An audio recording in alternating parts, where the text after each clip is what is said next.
बहुत बहुत धन्यवाद आपका। आपने मुझे बजट पे अपनी बात रखने का अवसर प्रदान किया।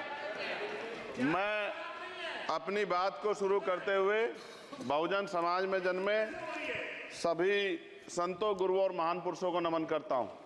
साथ साथ मैं भारत की महान जनता का भी धन्यवाद करता हूं कि उन्होंने लोकतंत्र की रक्षा इस बार की है।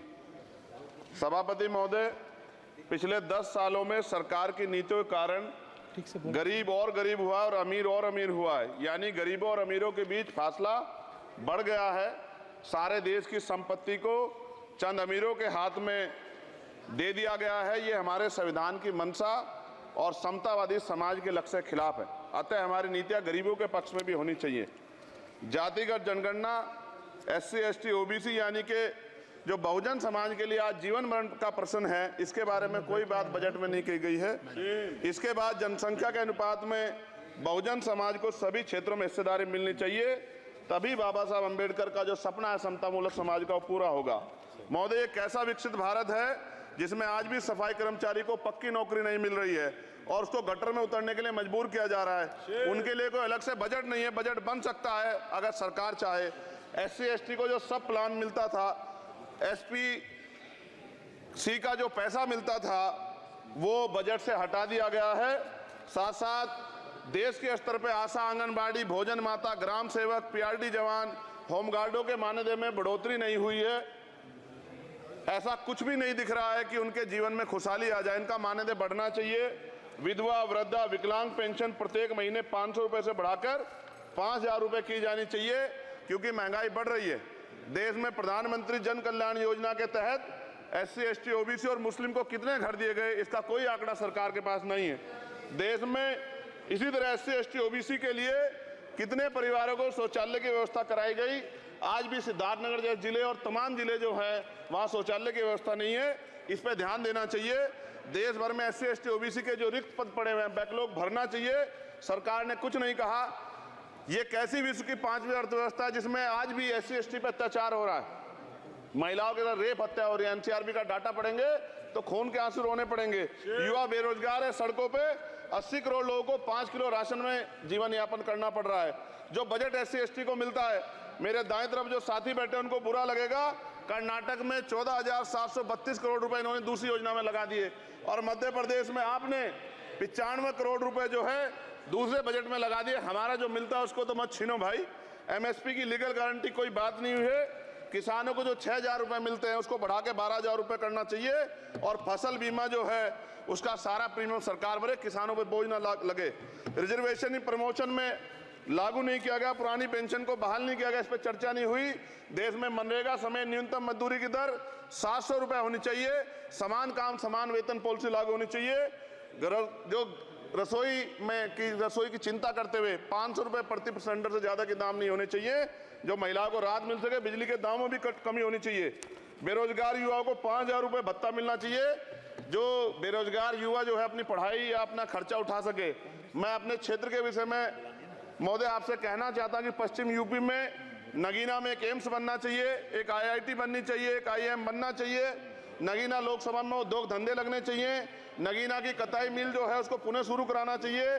RRTC जो योजना है सरकार की, उसको मेरठ से आगे बढ़ाकर मुजफ्फरनगर, सहारनपुर से नजीबाबाद, नगीना होते हुए उसको नगीना तक ले जाना चाहिए। साथ साथ नजीबाबाद से मुंबई के लिए एक ट्रेन चलनी चाहिए और नगीना, श्योरा, किरतपुर में रेलवे के ओवरब्रिज बनने चाहिए। सभापति महोदय, सामाजिक न्याय मंत्रालय को 13,000 करोड़ रुपए दिए गए और जनजाति कार्य मंत्रालय को 13,000 करोड़ रुपए दिए, कुल 26,000 करोड़ रुपए, जो कुल बजट 48.20 लाख का लगभग 0.54% है। जबकि हमारी संख्या 25% से ज्यादा SC, ST की और बहुजन समाज की मिलाओगे तो 85% से ज्यादा है। और हमारे विकास के लिए सरकार 1% पैसा खर्च कर रही है, जो मिलना हमें चाहिए, जबकि मिलना हमें 25% चाहिए। ये ऊंट के मुंह में जीरा के समान है, कहावत हमने बहुत दिन सुनी थी। पिछले लंबे समय से हमारे साथ धोखा हो रहा है, लेकिन अब ये नहीं चलेगा। चंद लोगों की तराजू से देश के संसाधन नहीं बटेंगे। इस देश का बहुजन समाज बर्दाश्त नहीं करेगा। संसाधन का बंटवारा संख्या के आधार पे होगा। माननीय काशीराम साहब नारा लगाए थे, ना तो वोट हमारा राज तुम्हारा चलेगा, और आज हम कह रहे हैं ना ही वोट हमारा और नोट तुम्हारा चलेगा। इस बात का भी ध्यान जो है सरकारों को देना पड़ेगा।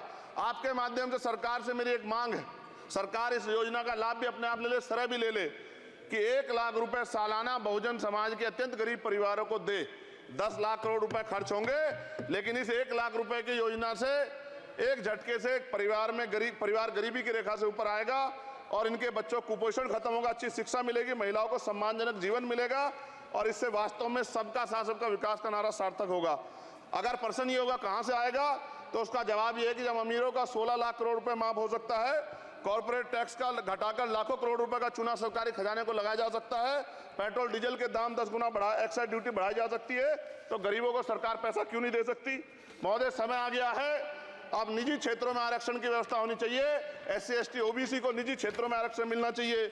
और मेरी आपसे ये भी मांग है, क्योंकि अब समय की मांग है और देश तेजी से आगे बढ़ रहा है, तो मैं कहूंगा कि सरकार का जो सबका साथ सबका विकास का नारा लगभग वो असत्य महसूस होता है, क्योंकि अल्पसंख्यकों में मुसलमानों, जैनों, सिखों, बुद्धिस्टों के लिए कुछ दिख नहीं रहा, उनकी कल्याण कोई योजना नहीं है। मदरसों को जो बजट मिलता था वो कम कर दिया गया है, आर्थिक तंगी से लोग मर रहे हैं, इंटर्नशिप की बात हुई है, परमानेंट रोजगार नहीं है। और दिल्ली में क्या हुआ बच्चों के साथ कल, उनकी सुरक्षा की जिम्मेदारी क्या है, वो आए तो बनने थे IAS IPS और बन क्या गए, लाशें बन के गए, यहाँ से कोई ध्यान नहीं दे रहा है, किसी की नजर नहीं है। साथ साथ मैं आपसे ये भी आग्रह करूंगा कि हम ग्रामीण क्षेत्रों से आए लोग देश से बड़ा प्रेम करते हैं और हम ये महसूस करते हैं कि सरकारें हमें सुनेंगी, सरकारें हमारे बारे में सोचेंगी, लेकिन ऐसा महसूस हो जाता है आज़ादी के 75 साल बाद, और जिसको अमृत काल कहा जा रहा है, आज भी SC ST OBC के लोगों पर अत्याचार हो रहा है। अभी 2 दिन पहले गोली से उड़ा दिया गया गाजियाबाद में और राजस्थान में गर्दन काट दी गई। ये घटनाएं देख कर डर लगता है, घर से निकलते हुए भी कि आने घर वापस लौटेंगे नहीं लौटेंगे। तो मेरा सरकार से आग्रह है, अगर आज़ादी के 75 साल बाद भी हमारी हत्या हो रही है, तो हमारी मां को भी दर्द हुआ होगा जब उसने हमें पैदा किया हो, हमारी बहनों को भी हमारे खोने का दर्द होता होगा। कैसी कानून व्यवस्था है आपकी, सब कुछ है आपके पास, फिर भी जो है महिलाओं पर रेप नहीं रोक पा रहे हो, हत्याएं नहीं रोक पा रहे हो, गरीबों, दलितों, पिछड़ों, किसानों, मजदूरों की जान नहीं बचा पा रहे हो। किसान सुसाइड कर रहा है, नौजवान सुसाइड कर रहा है, और बड़ी बड़ी बातें होती हैं, इधर भी अच्छे लोग हैं, इधर भी अच्छे लोग हैं, लेकिन अच्छाई तब होगी जब जमीन पे भी कुछ काम दिखाई देगा। और जमीन पे महोदय कोई काम दिखाई नहीं दे रहा है। जब कोई योजना की बात आती है तो सरकार हमसे मुंह मोड़ लेती है। आप बताइए, एजुकेशन का बजट कम कर दिया, हेल्थ का बजट कम कर दिया। मैं अपने क्षेत्र में गया तो आप विश्वास कीजिए, डॉक्टर नहीं है, स्कूल में मास्टर नहीं है, और कोई भर्ती ऐसी नहीं जिसका पेपर लीक नहीं होता है। तो देश किस तरफ जा रहा है और इसमें नौजवानों का भविष्य क्या है, इसके बारे में हमें चिंता करनी चाहिए।